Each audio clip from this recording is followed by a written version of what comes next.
Halo, kembali bersama gue Ajay. Oke, gue mau membahas soal striker timnas Indonesia yang baru yaitu Ole Romani ya teman-teman ya.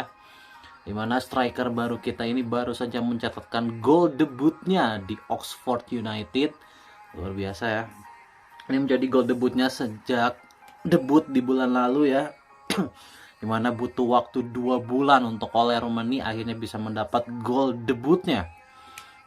Dan semakin kesini Ole Romani semakin sering diberi kesempatan. Mulai dari cadangan dulu main 5 menit, 10 menit.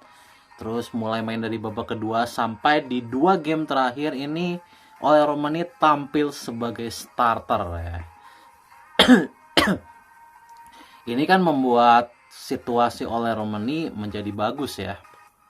Dimana kita tahu kalau pemain itu sudah lama tidak bermain, itu kan match fitness-nya hilang, feeling bermainnya itu hilang ya. Tapi dengan Ole Romani yang semakin kesini semakin ditambah menit bermainnya, ini akan mengembalikan lagi kualitas dari Romani. Karena kualitas Ole Romani ini kan sebenarnya udah Eredivisie ya. Dan kalau kita bicara Skybet Championship, ini levelnya di bawah Eredivisie. Harusnya Ole Romani ini bisa menjadi bintang di level ini. Tapi dia mengalami awal musim yang struggle ya. Di debutnya dia struggle, dimana dia hampir mencetak gol tapi kena tiang gitu ya. Kemudian akhirnya di pertandingan menghadapi Coventry City, dia akhirnya mencatatkan 1 gol dan juga 3 on target ya, jadi lumayan lah. Dan Romani pun bisa dibilang di pertandingan tadi ya, dia bermain sedikit melebar ke kanan, tetapi dia juga sering menusuk ke tengah, inverted gitu ya mainnya, inverted. Jadi kita lihat nih, Patrick Kluivert akan memfungsikan Romani ini di mana nanti di timnas Indonesia? Apakah dia akan mengisi posisi striker atau dia akan mengisi posisi inverted winger, sayap kanan yang masuk ke dalam?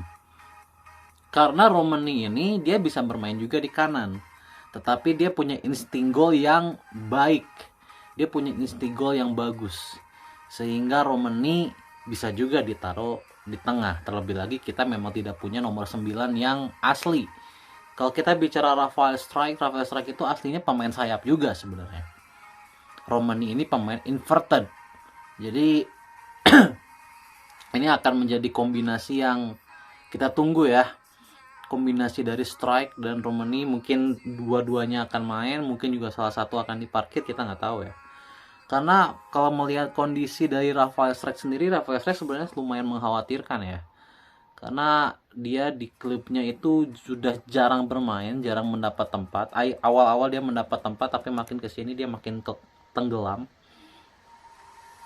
Dan kelihatan Strike ini sedang mengalami penurunan, sehingga di klubnya pun dia menghilang gitu. Dan kita lihat Romani dengan sisa pertandingan yang masih banyak sebenarnya. Skybet Championship itu kan dia lebih dari 20 tim kan, jadi bermainnya tuh 40, lebih dari 40 game, sehingga akan cukup melelahkan sih. Kalau bermain di Skybet Championship itu akan cukup melelahkan. Dan Oxford mudah-mudahan juga lolos dari zona degradasi supaya tidak bermain di League One, karena kemungkinan kayaknya Romani ini bakal lama di Oxford kayaknya, melihat dari kontraknya gitu ya, melihat dari kualitasnya, dimana dia kan dengan harga 2 juta euro harusnya dia ini menjadi bintang, karena dia salah satu pemain termahal di Oxford. Harusnya Romani ini menjadi pemain bintang. Kalau kita bicara soal permainan Romani so far ya di Oxford United, kalau gue bisa bilang dia ini belum menemukan levelnya lagi. Karena kelihatan dari kecepatan, dari jangkauan kaki dia, itu kelihatan masih agak kecil, agak lebih kecil dibanding ketika gue lihat dia di Utrecht di awal musim gitu ya. Di awal musim kan dia sempat main tuh di game pembuka di Utrecht kan, itu kelihatan kakinya tuh masih agak panjang gitu. Tapi akhir-akhir ini Romani agak sedikit pelan gitu ya larinya, kemudian respon dia terhadap bola juga, kemudian skill dia juga akhir-akhir ini lagi jarang diperlihatkan. Berbeda seperti di Utrecht ya, di Utrecht dia bermainnya sangat stylish, dia benar-benar sangat skillful gitu ya. Dia benar-benar menunjukkan gitu di Utrecht, mungkin karena cocok juga ya dengan permainan Belanda. Kita tahu kalau di Inggris kan beda ya, di Inggris itu kan terkenal dengan pressing tinggi, intensitas tinggi gitu ya, sehingga mungkin itu terpengaruh juga dari cara bermainnya Romani, dimana dia kan harus terus berlari, apalagi dia mainnya tuh selalu di winger, hampir selalu di winger, hampir jarang di posisi tengah. Nah, makanya kalau kita bicara Romani di timnas Indonesia, Romani mungkin akan sama seperti Ragnar role-nya. Mungkin dia akan mengisi tidak benar-benar striker murni, tetapi dia mungkin akan menjadi striker yang lari-lari, jemput bola kanan, jemput bola kiri. Kemudian mungkin wingernya akan difungsikan sebagai inverted supaya dia bisa masuk winger-wingernya.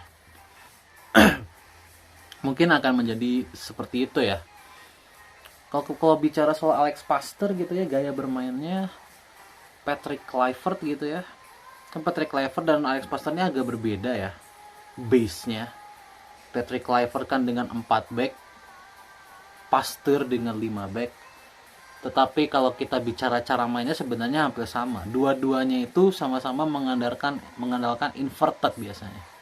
Jadi jarang mengandalkan winger yang lari-lari gitu. Dia lebih senang winger yang menusuk. Makanya harusnya dengan Romani yang seperti ini harusnya cocok langsung ya. Karena kan tidak ada waktu adaptasi, guys. Tidak ada waktu adaptasi, Romani harus langsung tampil, tidak ada uji coba dan segala macam. Harus langsung perform. Harus langsung perform, guys. Dan mudah-mudahan dia diberi kesempatan terus dan tidak cedera, supaya di bulan tanggal 20 nanti dia bisa ada di kondisi yang 100%. Karena kita udah kehilangan Ragnar, guys. Ragnar sekarang lagi cedera, ditambah dia terkena akumulasi kartu kuning, jadi dia nggak bisa main lawan Australia. Nah, mudah-mudahan Ragnar juga di lawan Bahrain nanti bisa main, karena Ragnar lagi cedera, guys. Jadi sangat disayangkan kalau Ragnar nggak bisa main.